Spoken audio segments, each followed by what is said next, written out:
Oi pessoal, tudo bom?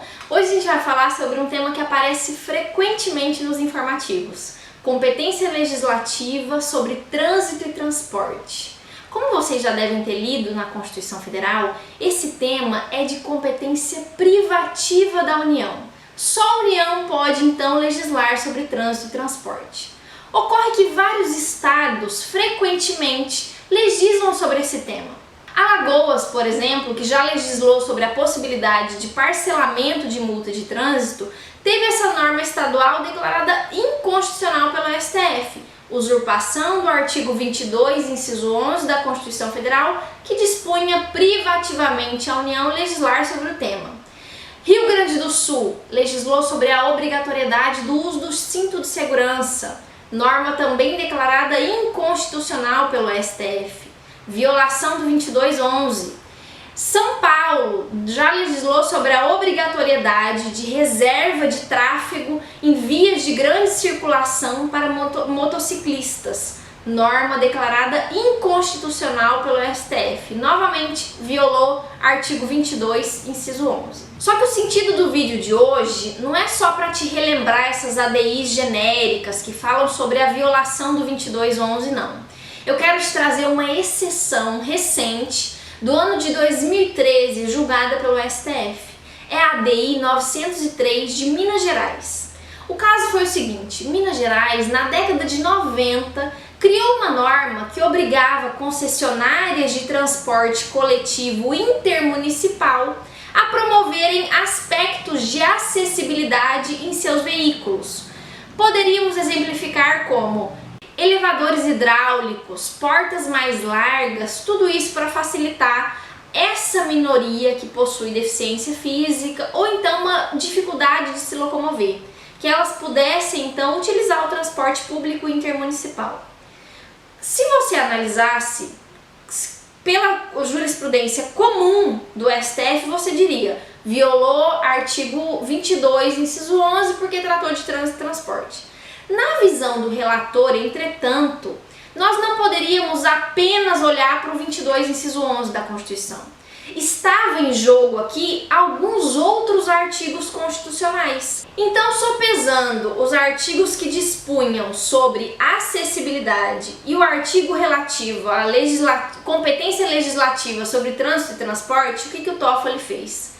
Primou pela acessibilidade. No entendimento dele, essa competência deveria ser vista com os olhos do artigo 24 da Constituição Federal. Competência concorrente. Primeiro motivo: não tínhamos, na época em que a lei foi editada, na década de 90, uma lei genérica que tratava de acessibilidade, como nós temos hoje. Nós temos o recente Estatuto da Pessoa com Deficiência, de 2015. Surgiu posteriormente a essa ADI a lei do ano de 10.028, que fala sobre o direito à acessibilidade, leis genéricas e nacionais. Mas nessa época, na década de 90, nós não tínhamos lei alguma sobre isso. Então o ministro falou: ao invés de encaixar essa violação, essa norma violando 2211, vamos colocá-la como uma competência concorrente. Porque os artigos 24, 14 e 24, parágrafo 3º da Constituição Federal, permitem essa interpretação. E além disso, por mais que tenha surgido posteriormente a isso uma lei genérica que tratasse da acessibilidade, quando a norma foi criada na década de 90, não tinha qualquer norma que tratasse sobre isso. Então existia aqui um verdadeiro condomínio legislativo.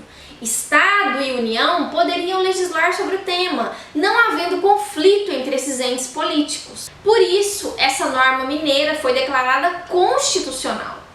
E aí fica a pergunta: mas como é que fica essa norma analisada hoje com as leis que estão vigendo atualmente? É importante lembrar que o ministro Toffoli fez uma observação pertinente.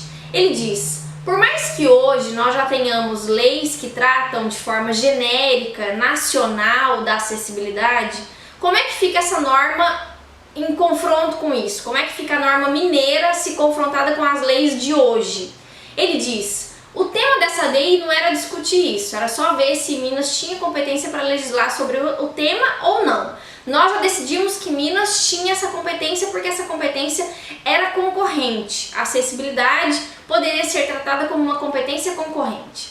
Mas como é que fica a lei mineira se confrontada hoje com as leis vigentes?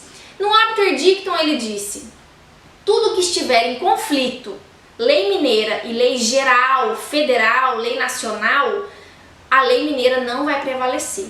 Ela será invalidada naquilo que ela conflitar, naquilo que ela se confrontar com a lei nacional. Mas ela é constitucional porque a ADI tratou especificamente da competência do Estado de Minas Gerais para legislar sobre essa adaptação de veículos coletivos em relação às pessoas com deficiência física. Então eu achei interessante trazer o tema para vocês hoje, porque pode ser que caia na prova, e se nem cair na prova, falou sobre numa prova oral, numa prova discursiva, falou sobre trânsito e transporte, falar sobre essa exceção eu acho que enriquece a sua resposta. Então é isso, pessoal, até semana que vem, bons estudos a todos, tchau!